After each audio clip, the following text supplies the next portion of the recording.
નિપુણ ભારત વાર્ષિક સર્વેક્ષણ 2024-25 મુજબ આજે આપણે ધોરણ 1 ગુજરાતીની ઈસી વિદ્યાર્થી અસરકારક પ્રત્યાયન બને એના અધ્યયન નિષ્પત્તિ 4.2 વિદ્યાર્થી કોર્નરમાંથી પાઠ્યપુસ્તક પસંદ કરે અને ચિત્રોની મદદથી વાર્તા વિશે વાતચીત કરે. આ અધ્યયન નિષ્પત્તિ મુજબ આપણે વિદ્યાર્થીની મૂલ્યાંકન કરવાનું છે. તો સરગભાઈ આવી જાઓ, તમને મનગમતી વાર્તાની ચોપડી લો.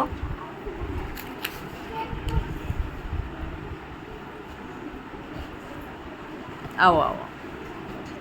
તમને ખબર છે આ કઈ વાર્તા છે?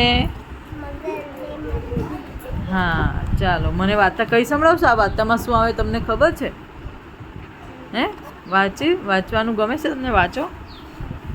એક મરઘી હતી, તેને તરસ લાગી.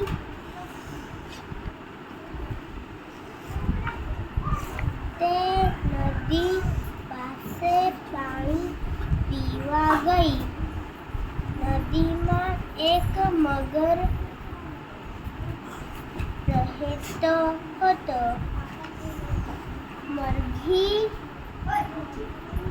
નદીમાં પાણી પીવા લાગી. મગર બોલ્યો, હું તને ખાઈ જઈશ.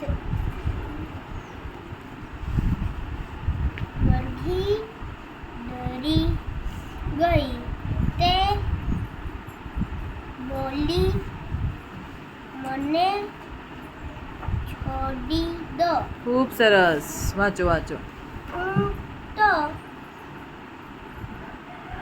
તમારી બેન છું. Very good. વાંચો આગળ. મગરે મરઘીને જવા દીધી. સરસ. મગર વિચારવા લાગ્યો,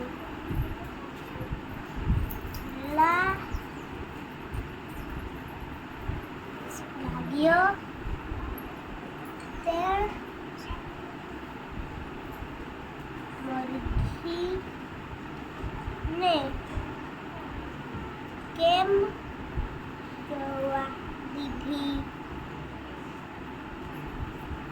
એટલા લાંબા અને એક ગરડી ત્યાં આવી. સરસ. મગરે ગરડીને પૂછ્યું,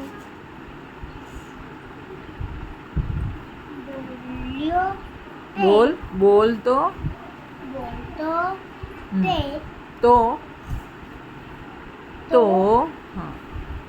મરઘી મારી બેન કેવી રીતે થાય?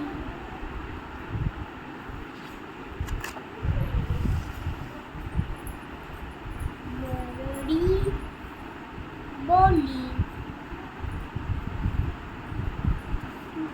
તું મને તારી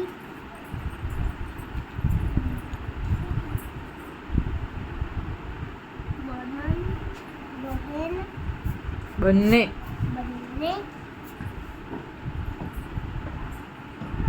ઈંડામાંથી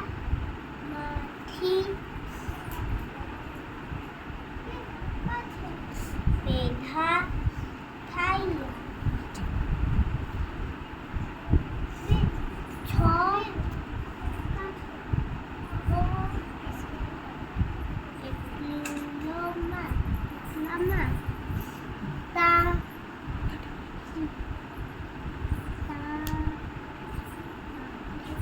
માટે તેને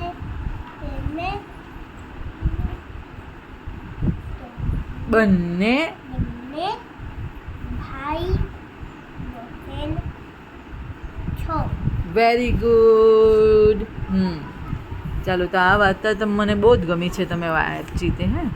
આ ચિત્ર જોઈ લો. મરઘી ને મગર વાત કરતા છે ને? હા. તો આ વાર્તા તમને મોડે મોડે મને કહેતા આવડશે? ચાલો જો બોલો જો. વાર્તામાં શું આવતું છે તમને યાદ રહ્યું? હા બોલો જો. એક મરઘી અને તરસ લાગી. તે નદી પાસે ગઈ. Very good. પછી શું થયું? તે પાણી પીવા લાગી. ત્યારે ત્યાં મગર બોલવા લાગ્યો, હું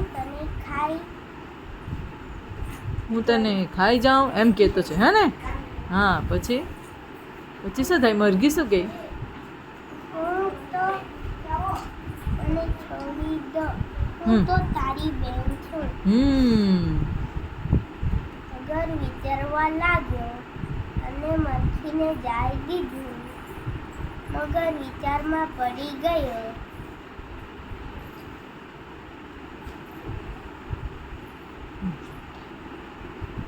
ત્યારે ત્યાં એક ગરોળી. એ શું વિચારવા લાગ્યો મગર? મરઘી મારી બેન કેવી રીતે થાય? હા પછી? ત્યારે ત્યાં એક ગરોળી આવી. મગર અને બોલ્યો, મારી બેન મરઘી કેવી રીતે થાય? હા મરઘી કેવી રીતે મારી બહેન થાય? ત્યારે ગરોળી બોલી, તમે બંને ઈંડામાંથી પેદા થયા છો. હા એટલે તમે શું છો? બંને જણા ઈંડામાંથી પેદા થયા છો એટલે શું છો? ભાઈ બેન છો હે ને? Very good. ખૂબ સરસ બોલ્યો છો હા તું. Very good.